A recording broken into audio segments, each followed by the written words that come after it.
সংক্ষিপ্ত কথা, আজকে শ্রী সফলা একাদশী। আজকে একাদশীর নাম কি? সফলা একাদশী। সবাই মনে মনে একাদশীর নামটা স্মরণ করেন। আজকে একাদশীর নাম কি? সফলা একাদশী। পৌষ মাসের কৃষ্ণপক্ষের একাদশীর নাম সফলা।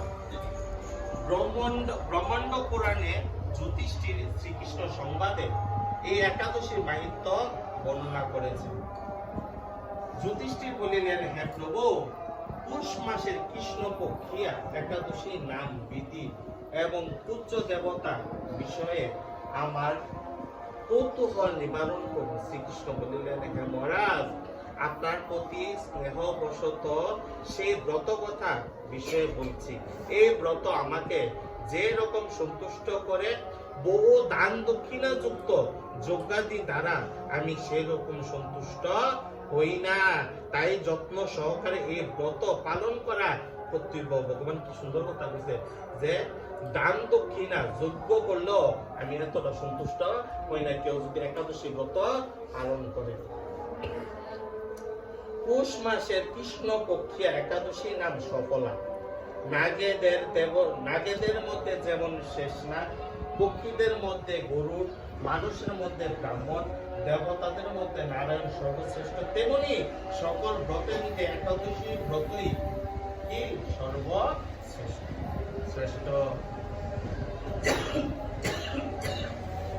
হে মহারাজ, যারা এই ব্রত পালন করেন তারা আমার অত্যন্তই প্রিয়।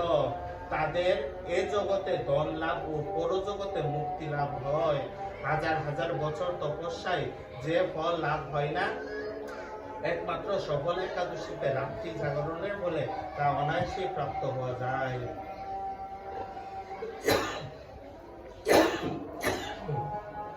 মহিষ্মত নামে এক রাজ্য রাজা প্রসিদ্ধ চম্পাবতী নগরে বাস করতেন। রাজার 4 জন পুত্র ছিল, কিন্তু তার জ্যেষ্ঠ পুত্র লুম্বক সর্বদা পরশ্রী গমন, মদ্যপান প্রভৃতি অসৎ কার্যে রত ছিল। সে সর্বক্ষণ ব্রাহ্মণ, বৈষ্ণব ও দেবতাদের নিন্দা করত।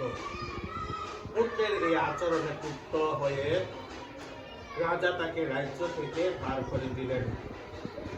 স্ত্রী, পুত্র, পিতা, মাতা, আত্মীয় স্বজন পরিত্যাগ হয়ে